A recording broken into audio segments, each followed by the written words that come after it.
Welcome back, Hi-Fi family. It's Tuesday night, and that means another episode of Tech Talk Live with Giles McCoy.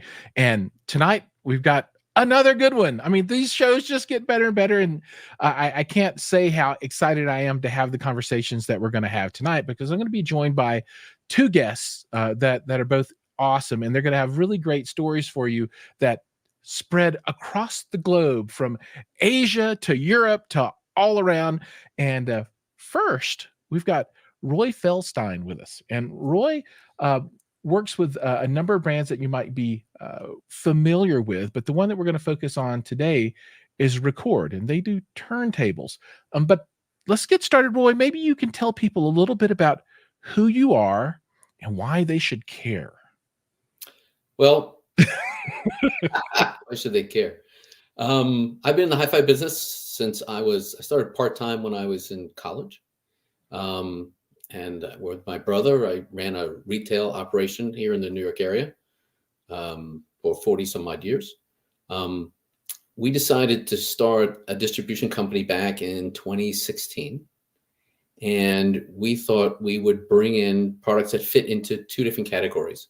Ones that offered a tremendous amount of value for the money or the best. And we thought that anything that didn't really fit those two was a hard sell. There's lots of product in the market. And we started with a product that would appeal to vinyl lovers. Actually, my nephew started a company, which we folded into Vanna, and it distributed record cleaning machines. Right on. And we sold large numbers of them, and we're going to start selling them again. And a useful product, obviously, for anybody who owns vinyl. And since a huge amount of vinyl that you see on the market is from the used market, right? Sure. Yeah, absolutely. The interesting thing about records is that almost 50% of record sales happen in independent record stores. And really? It's really different from other means in which people can access music.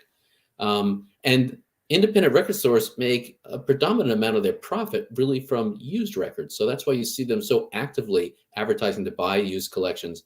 And it is because, new records, they make a slim margin on. It's sort of like car dealers. Car dealers make more money on the used ones than they do on the new ones. Sure, right on. So a record cleaning machine, a good record cleaning machine is an investment. So you can buy used records and enjoy them.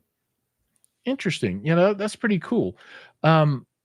So today, we're going to focus on the Rekkord brand a little bit. Mhm. Maybe you can give us a background of that company and get us kicked off with a little bit about, what they're doing, where they came from, what kind of products they have, and we'll dig in from there. Sure. Well, Rekkord makes 4 automatic turntables. So that means that you can hit start or stop. It moves the arm over, it picks it up at the end, and returns it. We have 2 higher end turntables, which are manual. And if someone is a long-term audiophile or very knowledgeable about turntables, and they looked at them, they'll see it has a very strong resemblance to some of the better models made by a German company called Dual. Which one is that now? Dual. Oh, okay, Dual. Right on. So, and we're not Dual. Rekkord actually is a product of a conglomerate which owned Dual, and many years ago split the company, and they sold the name at the time to a company in Korea that made car stereo. But the manufacturing arm, which held all the intellectual property and built all the turntables, remained, and not only made turntables for their old name brand Dual, but they also made them for a number of other very well-known turntable brands. So this is a brand that goes back over 100 years of making turntables. So they have a very rich design history. In this case, it's its own brand now. It's not really being sold under other people's names. And they were sort of forced into being, again, their own brand because most recently priced turntable manufacturing has moved to the Far East. Sure. So Yeah, that makes sense. these Europeans needed to have a brand of their own so they could sell things.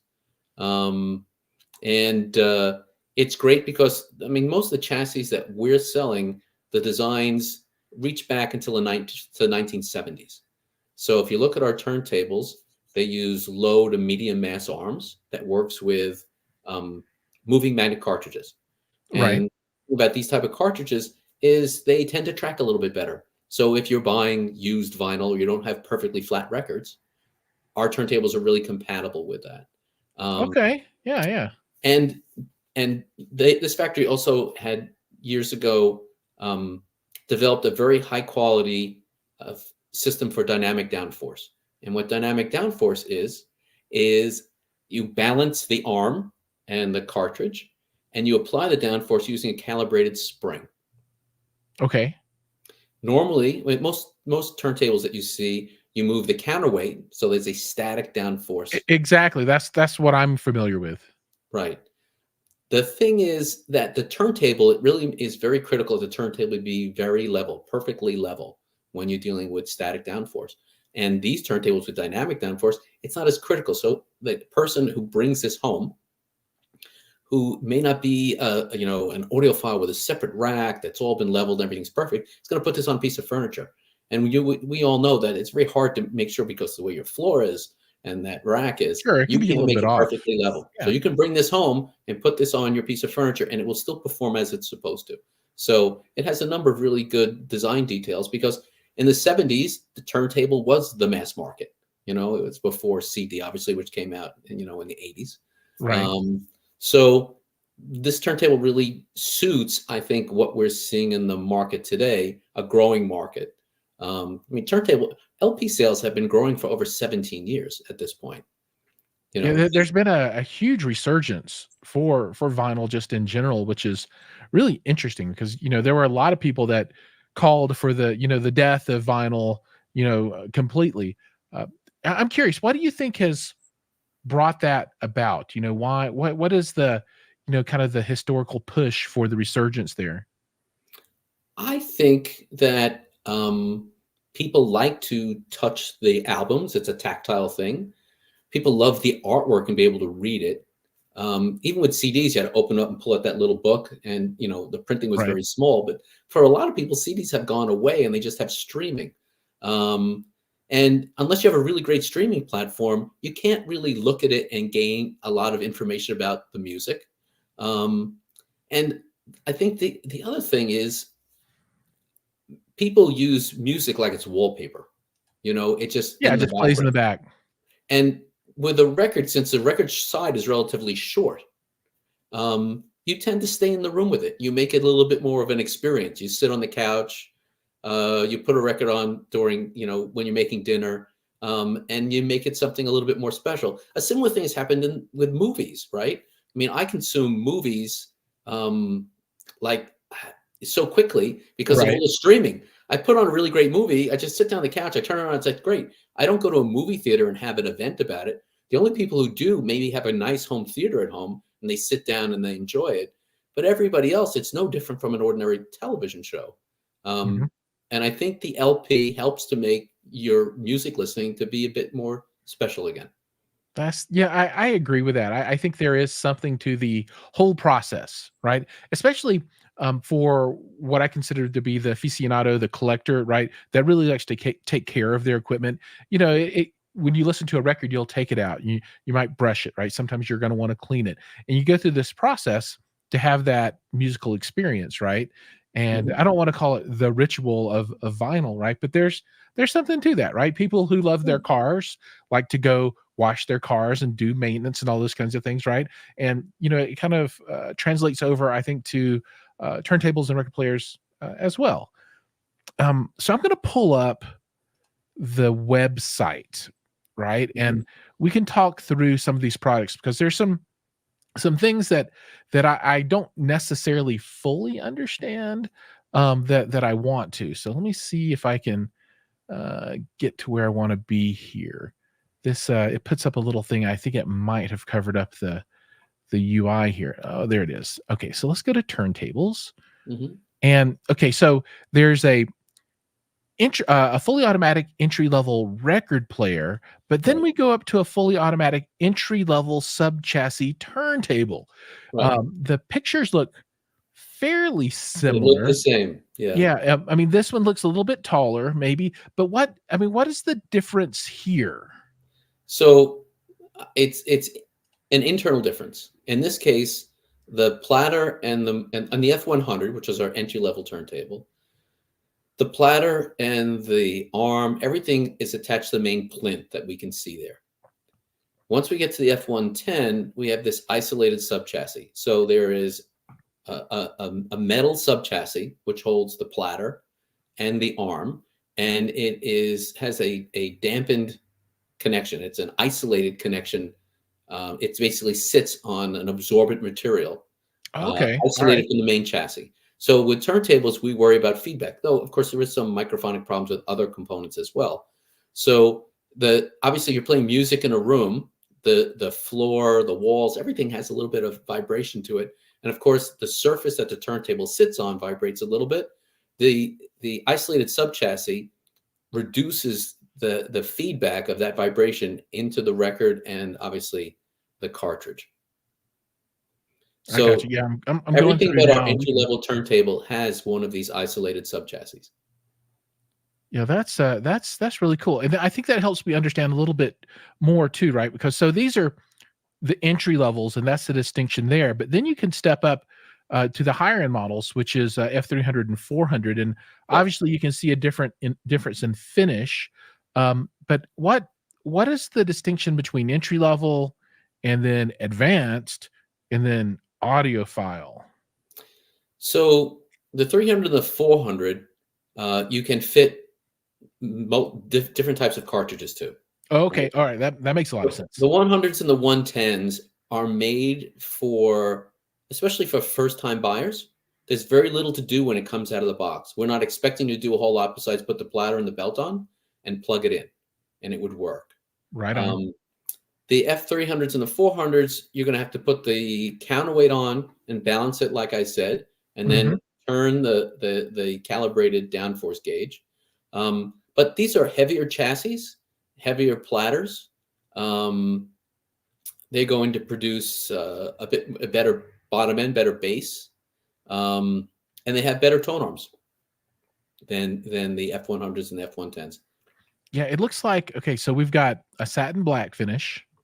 We've got a That's on the 400, yeah. The right. 400 comes with it's got the main chassis, but we have a much heavier plinth.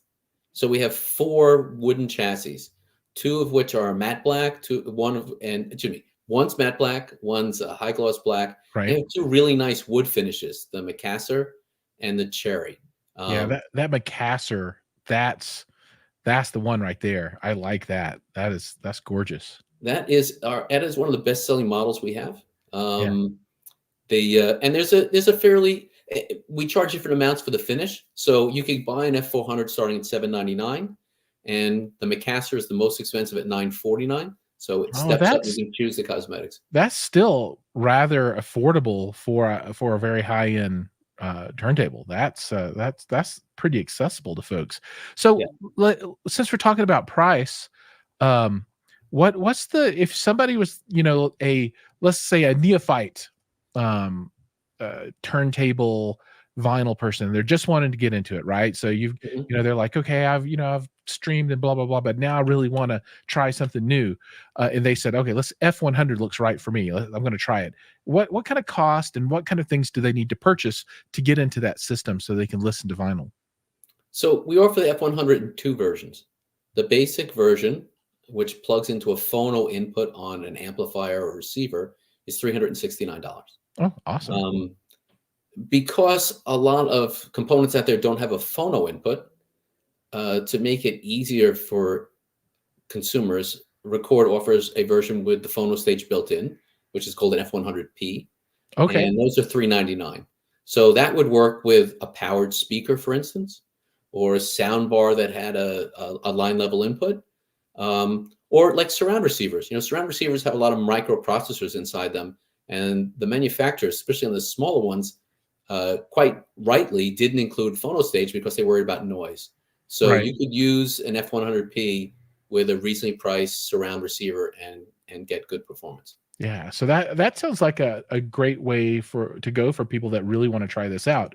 You can get a quality record player from a quality brand that really has everything that you need to plug it Mhm. into pretty much any system that you have, right? Because you don't have to worry about a phonostage and grounding, all the stuff. You just RCA out, RCA in, Exactly. drop the needle, and enjoy. Hmm. Cool, awesome. So let's talk a little bit about uh, the folks that are buying these now, right? So how's the demographic changed over time, and who's the customer for this gear? We have a really interesting customer mix. For the F400, it's typically people who um, have owned multiple turntables and they want an automatic. They want the convenience. Right. They've owned a manual turntable. They want something good that they don't have. They don't have to worry if the phone rings that they've reached the end of the record and it's just spinning and spinning and spinning. Right, because that seems like it just destroys your stylus. You're Yeah. grinds. And going down to the F300 is where we have a crossover effect. We have people like that, and we have a lot of first-time buyers. And they'll call and talk to us because it came out of the box and they actually have to set it up. And even though it has a manual, they've never set up a turntable before. So we have Right. a bit of a crossover there at the F300. The 100s and the 110s are a really interesting part of the market. If you look at record sales, 26% of the records that are sold, the buyer is 25 or under in age. Really? And excuse me, yeah, that's 26%. There's another 25% above that are between the ages of 35 and 25. So 51% of the record buyers in the US are under the age of 35 or 35 or under. Yeah. That's So that's awesome. And that's the reason why you see the market for reasonably priced turntables, because these people, they're buying vinyl. They poll people to buy vinyl. Even in the last 2 years, 50% of the people who have been buying new vinyl don't own a turntable, Yeah, I which was is an gonna amazing number. call that out. It's interesting, right? Yeah. Um, The you sorry. The only thing that I can liken that to in my life is, uh, I own a number of laser discs, right? Because, I love movies, but Yeah. I don't have a laser disc player at all, right? That's just I Mhm. don't have one. But man, I've got those laser discs. Um, Yeah. I think it's easier to buy a record player than a laser disc player, though. Yeah, I have a Pioneer Elite Laserdisc player, and I just keep it around for the 6 or 10 titles I have, Yeah, which I'd like to watch, and most of those are concerts that haven't come out at some other way, but I maintain makes it just sense. for, like, 10 discs, which is hard to defend a machine that big that gets used 3 times a year or 4 times a year. I hear you. Um, but, the count of records is huge. Last year in the US, they sold something like 49.6 million LPs. New. Those are the new. Forget about the used side of the market. So there's a reason for them to make reasonably priced turntables that work in the average home. There's the razor blade and razors argument. Well, there's a lot of razors out there. Yeah. There's a lot of razor blades out there. We need razors. Yeah. So that's the reason for Rekkord's existence, to make a turntable the average person can use easily and integrate into their life. And because they're certainly out there acquiring vinyl. Um, there's a lot of it out there. I mean, if you're going to buy albums in any form of physical media, the dominant one is LPs. Yeah, It, I can see that. It's it definitely not cassette tapes. No, it owns almost 50% of the market of all different physical types of buying an album. Yeah, Which that's is awesome. it's if you would have told me this 15 years ago, I would have said you were crazy. Oh, Um, 15 years ago, you were maybe not solidly in the era of the CD, but you were way closer to it at that time frame, you know? Yeah. So I yeah, want to take a moment real quick and say hi to all the viewers. So for those that are just joining us, we've got Roy from Rekkord, and we're talking about record players. I like it. It's easy to know what it is, right? Hold it. record. Yes. Rekkord. I always say it wrong. Rekkord record players. And if anyone has questions, feel free to throw those up in the chat. And we have a number of people that have joined us. We've got Adam saying hello from Brooklyn, and Double A. Double A knows everything about everything. So if we ever have questions, we can always say, "Hey, what is this?" And Double A will have that answer for us. Lickety splits.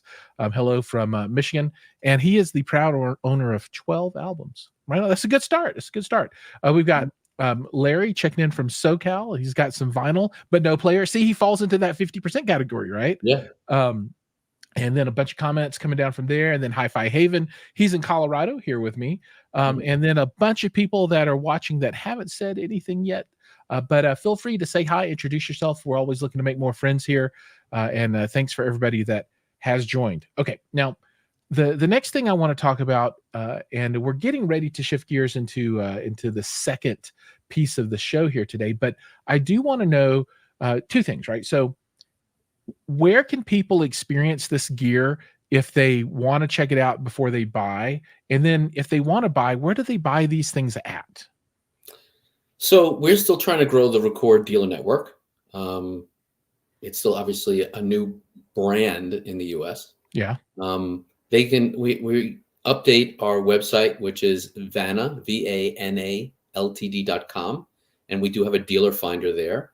While we're building the dealer network, if people are trying to buy them, we've also set up a site where you can make a direct purchase. That's nice. Yeah, because I mean, we have people in Alaska buying them, and I'm not thinking it's going to be easy to get more dealers in Alaska. Oh, sure. So we have a website which is Rekkord, REKKORD .vanaltd.com. And you can make a purchase there. And it's, you purchase a unit, we cover the freight. We'll do that until we build up enough of a dealer network that people have an easier time finding the products. Awesome. Oh, and this is a comment that I just have to throw up. So Hi-Fi Haven says he got his first record on his 4th birthday in 1965, and he just played it again last night. My first record, I still remember buying it. I think I was 5 or 6 years old, and my parents took us out, and I bought a Beatles LP. Very nice. Very nice. Now, will these record players be at any of the upcoming Hi-Fi shows for people to check out? Will they be anywhere? We won't be at Expona. We may do some stuff in the fall. In the past, we set up at a couple of Hi-Fi shows multiple models with headphones, so people could choose a record and play them. But we haven't really gotten that space at Expona to make that possible. Hopefully in the fall, we're going to do that again. That's exciting. That's exciting. All right. Well, at this point, we're going to shift gears, and I'm going to welcome our second guest onto the screen. And this gentleman is named Wilson Teo. And in a bit, we're going to talk about a Hi-Fi show that he's going to be frontlining and putting together, producing in Malaysia. But so, Wilson, welcome. Welcome to the show. Hi, Giles. Hi, Roy. Thank you for getting me on your show. Super happy to have you. Now, the first thing we're going to do, though, is we're going to get down to the question of the day. And this is where we pose a question and talk about it a little bit and get some differing viewpoints. So today's question of the day is, why is vinyl not just for the audiophile? So a lot of folks, particularly people that are kind of enthusiasts in hi-fi, when they think vinyl, a lot of them think, okay, audiophile, super high end. But from my point of view, I think vinyl is really accessible by a lot more people than that. And I'm curious what your points of view are. And it's interesting, right? Because, we can take this from the US point of view, and then Wilson is in Asia, in Malaysia, so he can talk a little bit about what he sees there. Maybe, Wilson, let's start with you. Is vinyl a big thing in your part of the world? Is it an important part of the ecosystem? And who is interested in that kind of technology? Okay, first of all, I have to admit I'm not into vinyl because I'm a bit lazy and I like to track surf, okay? That's the problem.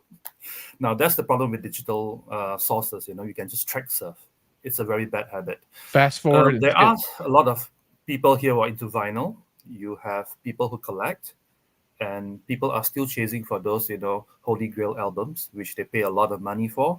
It could be like about 3,000 to 5,000 US a set. Mm-hmm. You have those type of people. Vinyl is starting to have a resurgence.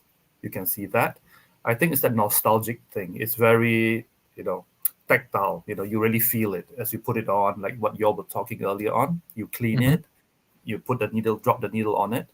So it has that nostalgic feeling. It's nice. I mean, as much as I'm into streaming a lot, but I still do like a good vinyl setup. I'm just too Awesome. lazy to have one. So Roy, what about you? I mean, you are probably, ears deep in the technology all the time and in the market. So for you, how have things moved past just audiophile now? What's the market really looking like?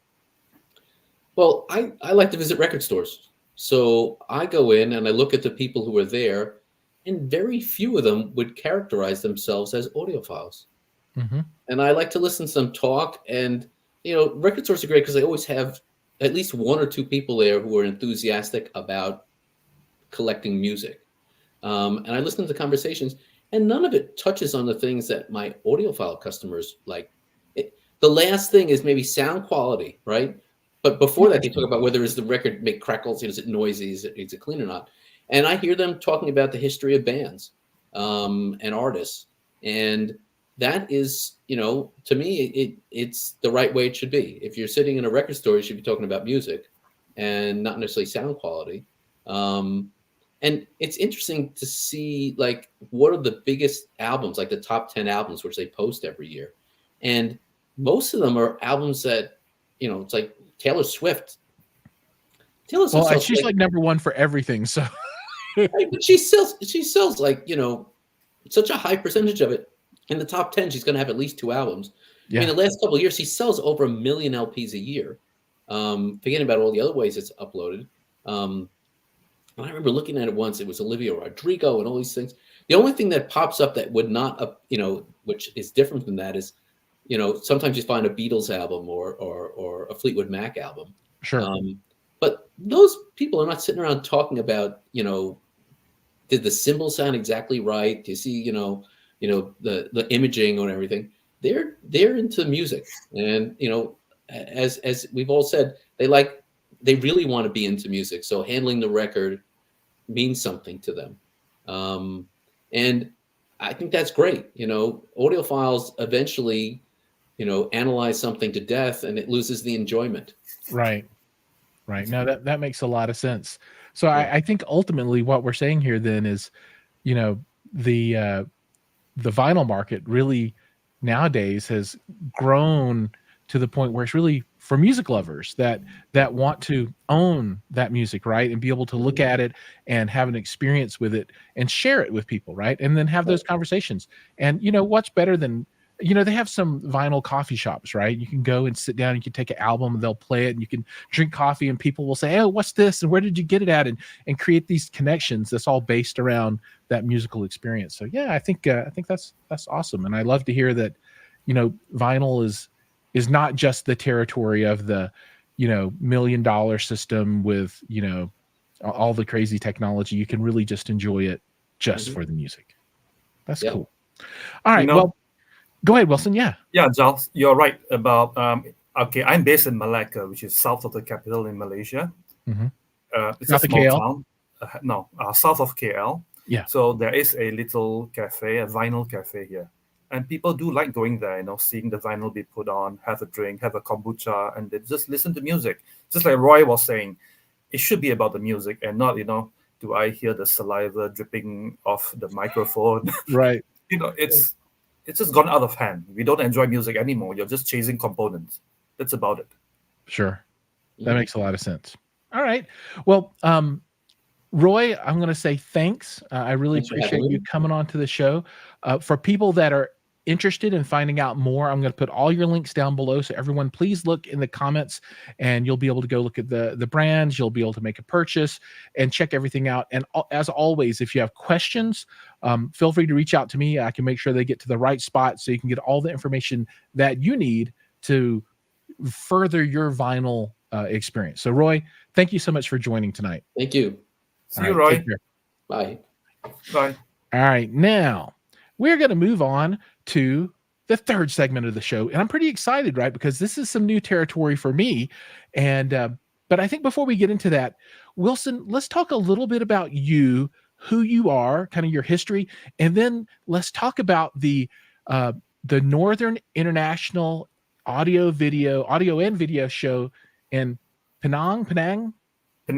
All That's right. right. So take it away, Wilson. Who are Okay. you, and why should people care? Okay, I started out life as a lawyer once upon a time. Then during the 98 crisis, I left. Then I moved into concert promotions. We were handling mainly a lot of international artists, Western ones, people like Slash, My Chemical Romance, Alicia Keys, Tom Jones. Then of late, I decided, after 25 years into this, maybe it's time I own my own events. Oh, yeah. So I've always enjoyed music. Got into music more seriously hi-fi more seriously over the last 5 years. Then it just struck me during the lockdown, let's look at doing a hi-fi event. So put it all together, did some small reviews to get to know more of the dealers, to build my own profile. Then this opportunity came up. Penang is an island state at the north of Malaysia. So the state government wanted, one of my friends working with the state government, GLC, saw what I wanted to do, and he said, come bring it up to Penang. So here we are. We did the first show in 22. It was a very small one just to test the market because everything is in the capital in KL, Kuala Lumpur, and Selangor. So we tested the market with a very small show, about only 15 exhibitors. And it was interesting. The exhibitors were interested in going up to the north to see what the market is like.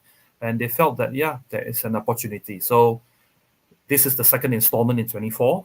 It will be a yearly event, and we are going bigger. This year, we have about 35 exhibitors. Oh, that is bigger. And I'm really excited about the location because, for folks that aren't familiar with Malaysia, it's just south of Thailand. It's surrounded by water. And Penang is an island on the western side of the country. And so I think the big city on the island is Georgetown, right? That is right. And then is it Butterworth that's on the other side? Butterworth is on the mainland. Right. I'm trying to figure everything out, all the geography, and people will know why in a few minutes that I'm interested in the geography. But this island is gorgeous. Yes, it is. It's beautiful. I've been Googling around and looking for, things to do on the island. And it's just, maybe you can talk about that a little bit, but folks that are going to go to this show, if you're not a local and have seen everything before, this isn't just a show destination. This is a vacation resort destination. It's absolutely stunning. Maybe you can tell people a little bit about it. Okay. Penang is actually my hometown. I grew up in Penang, so I lived on the island. It's a beautiful island. It's got a lot of historical sites because the British did colonize us, and you have a lot of colonial buildings. It's getting very developed now, but the state government has preserved a part of the old city. It is a UNESCO heritage city, actually. It's got that status. I would say it's really fun to walk around. It's a bit more laid back, despite having a lot of development. But the best part about Penang is always the street food. Ah, yes. Okay, Thailand well. It's kind of like that. It's about street food. Eating by the roadside, where we call them hawkers.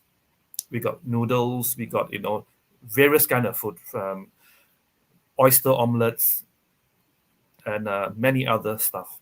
Yeah, so I'm going to try and compare it. So you see a little bit of something like this in New York. So you might walk around, they have hot dog stands and stuff like that, right?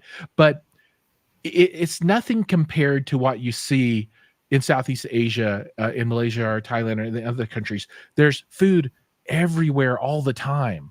Yes. There's so much. If you live there, if you didn't want to, you would never have to cook. No, right? You don't have to. You can always eat out. 100% at any hour of the day. We have curry rice. We call nasi kandar, which run at 24 hours. Yeah.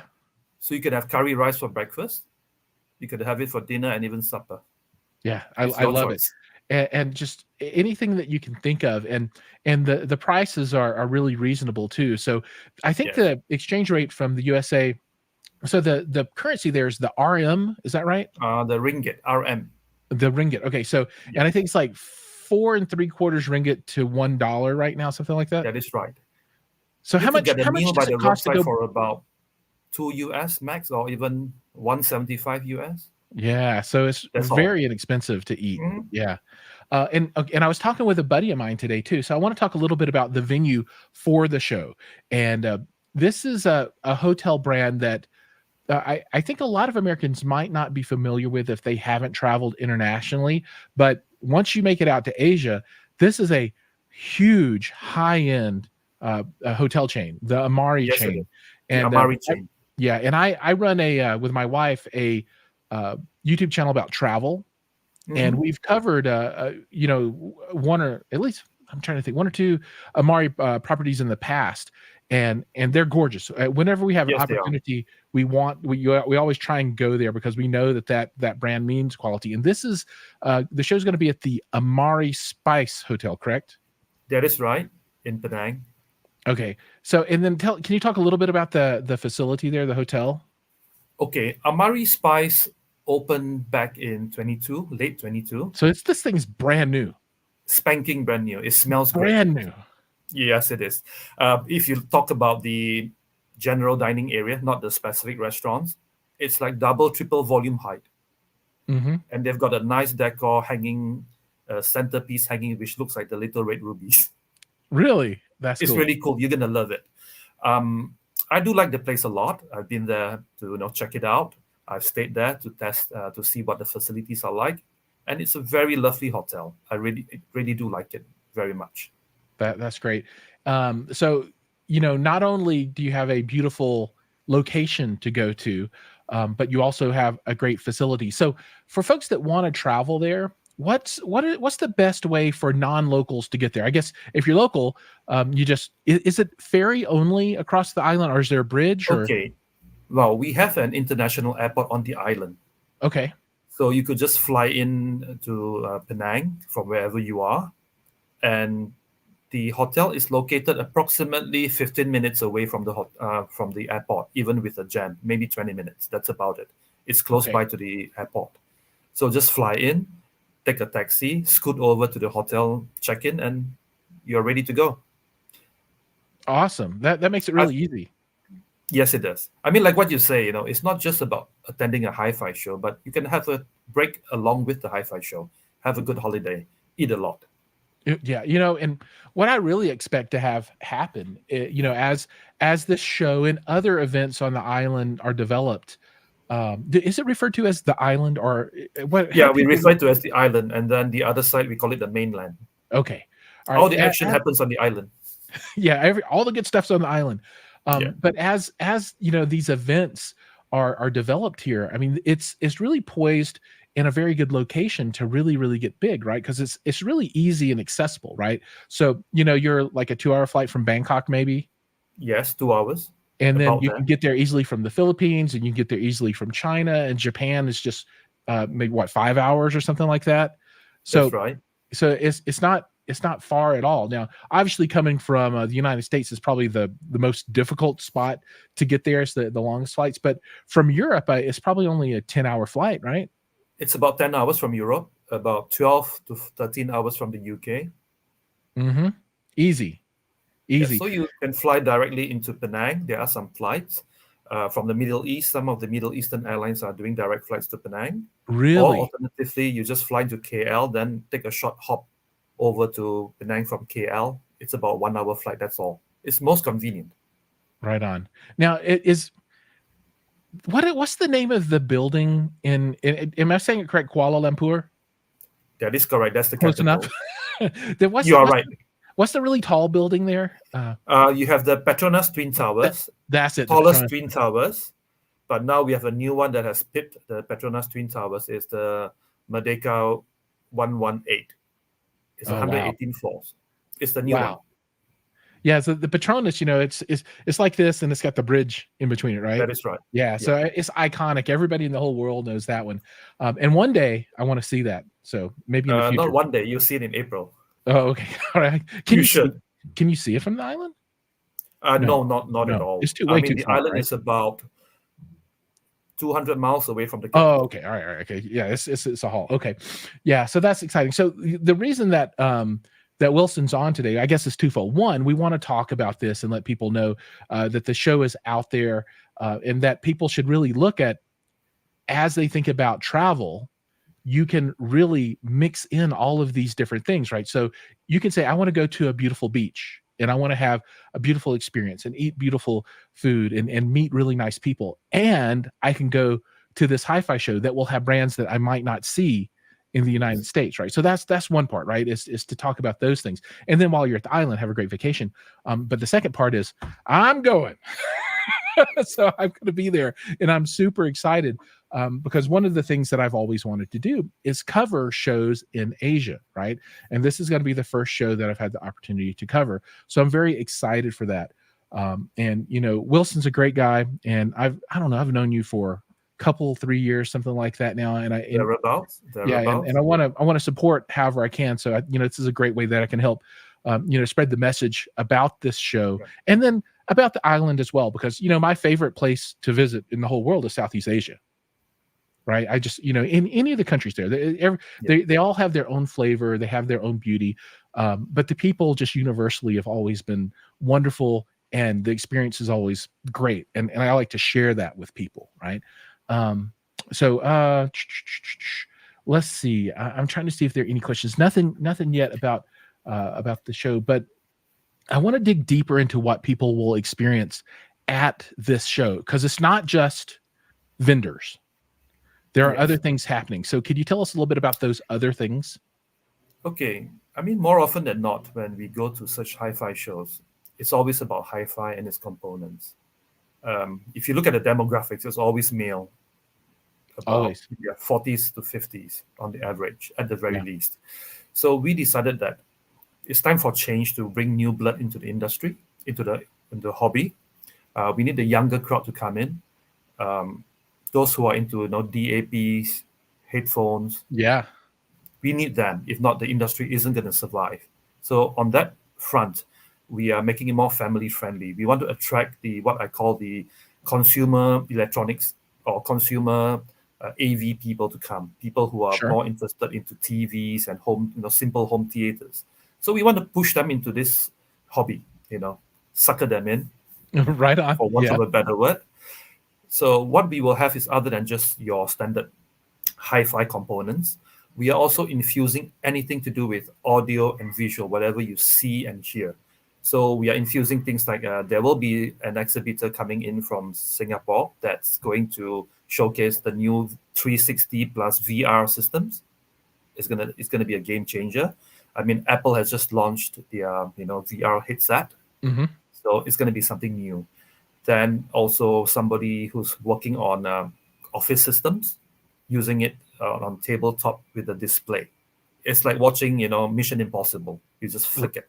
Right. So they're talking about this type of technology. And to make it more fun, we are also having more live performances. So during the show from 10 a.m. to 6 p.m., we have live performances in the ballroom, where you will also have talks, which I know you're going to be talking. You're going to be part of a panel.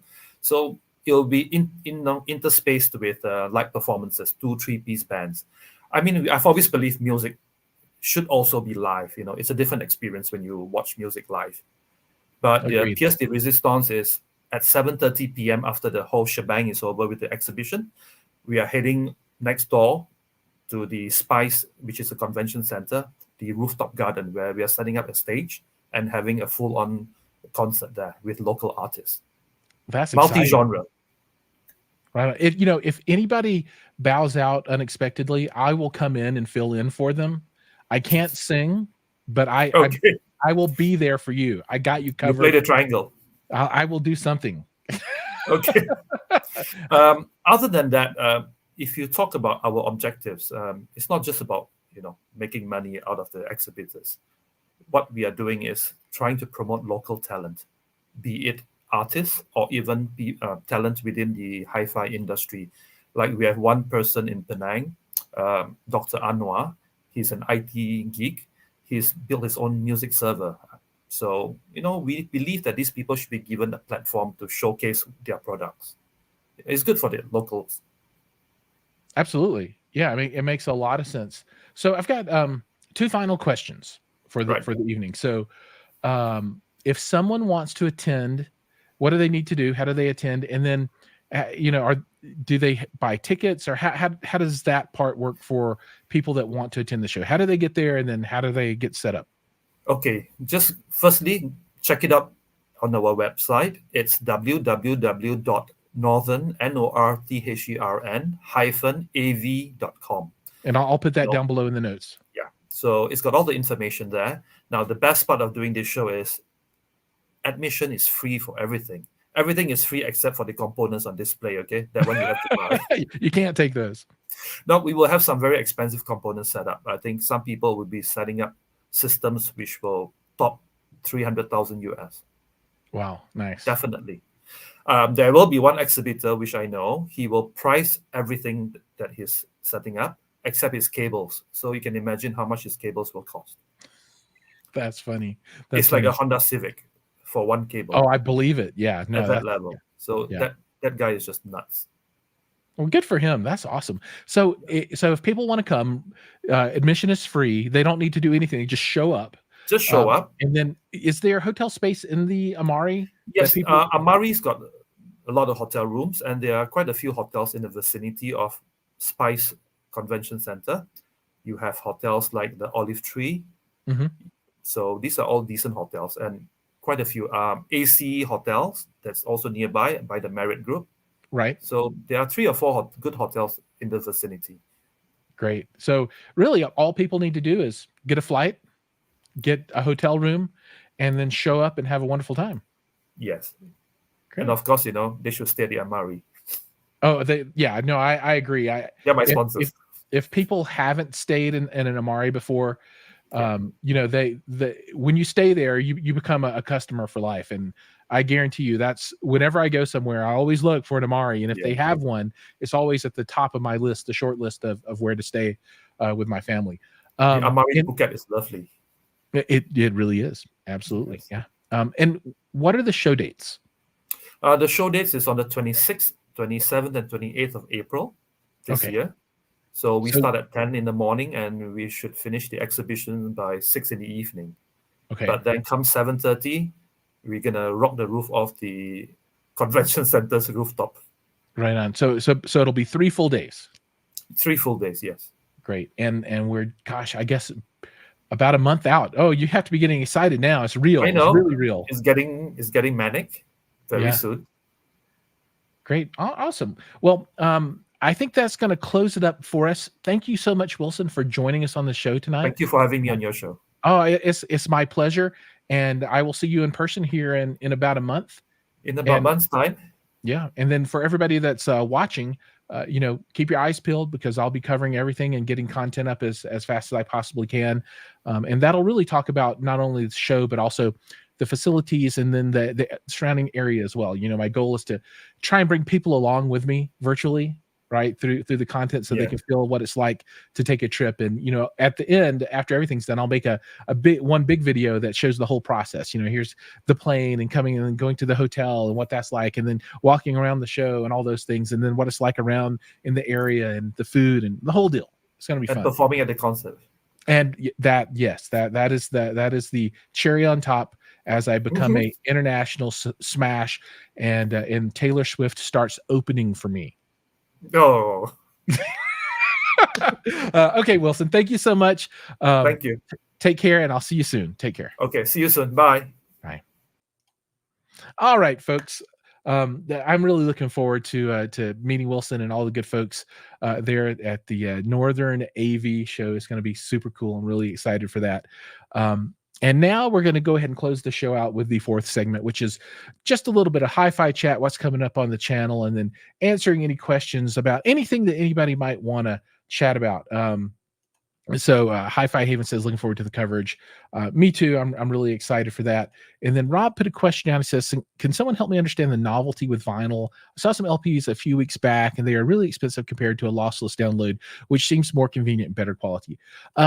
I think if you're a vinyl person, you're a vinyl person, right? And vinyl people, they do downloads as well. And I think that you're probably right. The quality on a lossless download is going to be about as good as you can get. But for people that are into vinyl, it's more than just the music itself, right? There's the whole having the album, taking care of it.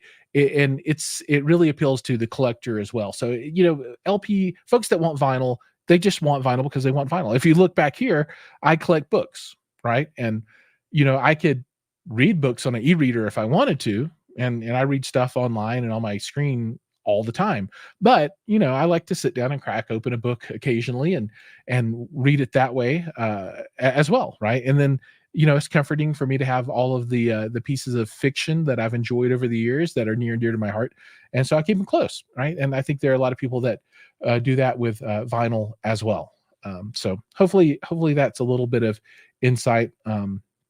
Hi-Fi Haven says he's got 500 and he's still buying. That's right. And he's got the one from 19, whenever it was, when he was 4 years old, which is pretty cool. And he's also, multi-threat here, vinyl, CD, and streaming.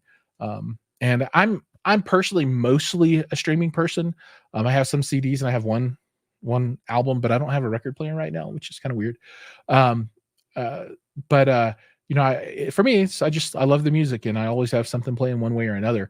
And for me, it's really easy to use Rune with a streaming service, and then I could just grab my tablet and shoot that out to any room in the house and have music going. It makes it really super easy, and I like that kind of convenience aspect of things.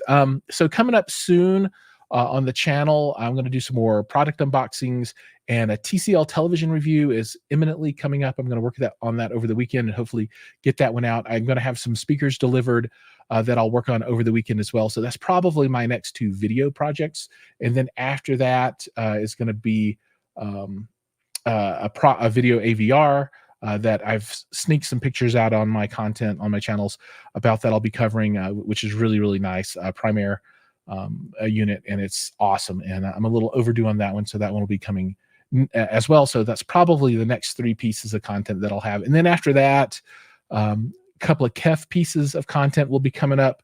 And those are really good. I did the unboxing for the LSX2 LXs, I think it is, earlier in the week, and they look gorgeous. They're beautiful, and I have those set up, and I'm listening to them now, getting them all ready to rock and roll. But there are still a few slots out from the video production. And then to cover off on scheduling for show stuff, so I will be at Expona next. That's next month, and then at the end of the next month, I will be at the Malaysia show, which I'm excited for. After that will be the home entertainment show, The Show in Costa Mesa, and that'll be at the beginning of June. Excited for that one. Then I'll be doing some vacation, and family and I will be traveling over to Louisiana, Florida, and Alabama to visit family and see the sights and go to the beach. And then I'll be a little break, and then after that will be CEDIA. That will close out the year for me, and then I'll look forward to 2025 with CES. So that's what's coming up in the future. All right, folks, I think we're going to close it up there. We're almost at the top of the hour.